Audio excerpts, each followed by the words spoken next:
बहुत समय पहले की बात है। एक छोटे से गांव के किनारे एक जर्जर और कमजोर भिक्षुक मंदिर के बाहर बैठा करता था।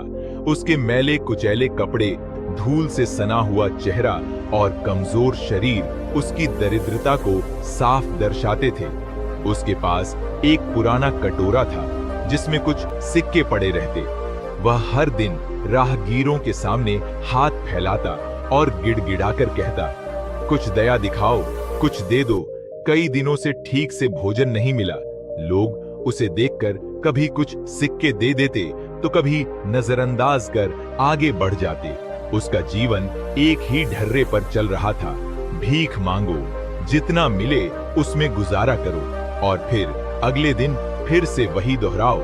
वह अक्सर अपने भाग्य को कोसता और सोचता, भगवान ने मुझे गरीब बनाया है, मेरा दुर्भाग्य ही मेरी सबसे बड़ी सजा है, मैं चाहकर भी कुछ नहीं कर सकता।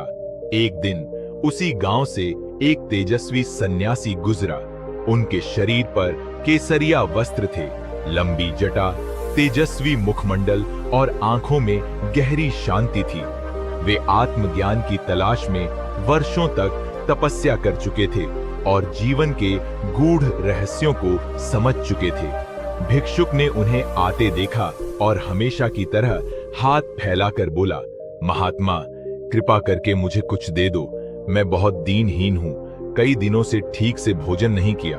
सन्यासी रुके, उन्होंने भिक्षुक को ध्यान से देखा, फिर मंद मंद मुस्कुराए और बोले, मैं तुम्हें कुछ देना चाहता हूँ, लेकिन पहले मेरे एक सवाल का जवाब दो, क्या तुम हमेशा भिखारी ही रहना चाहते हो?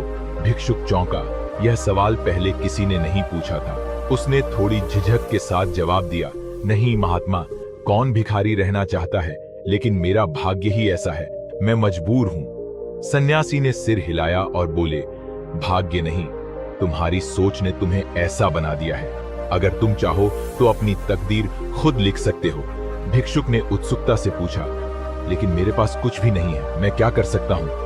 सन्यासी ने जमीन से एक मामूली सा दिखने वाला पत्थर उठाया और उसे भिक्षुक के कटोरे में डालते हुए कहा, इसे लेकर बाजार जाओ और देखो कि यह किस कीमत में बिकता है, लेकिन ध्यान रखना, इसे बेचना मत, सिर्फ इसकी कीमत पता करना।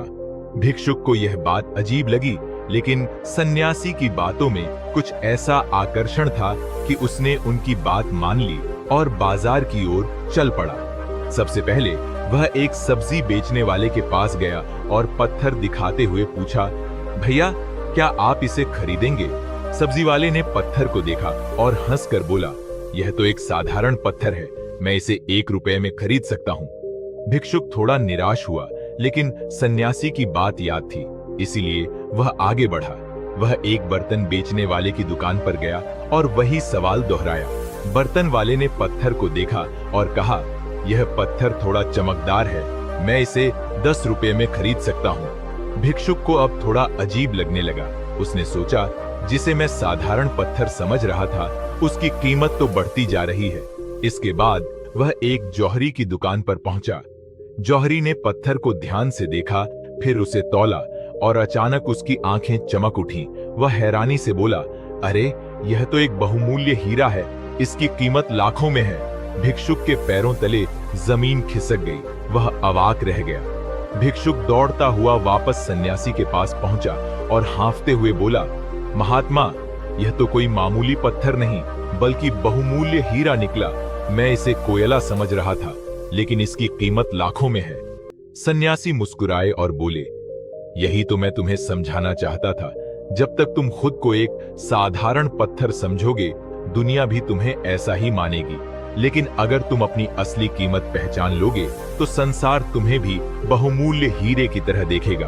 भिक्षुक अब सब समझ चुका था। उसने भीख मांगना छोड़ दिया और मेहनत से काम करना शुरू किया। उसने अपनी सोच बदली, खुद को काबिल बनाया और धीरे धीरे उसकी जिंदगी बदल गई।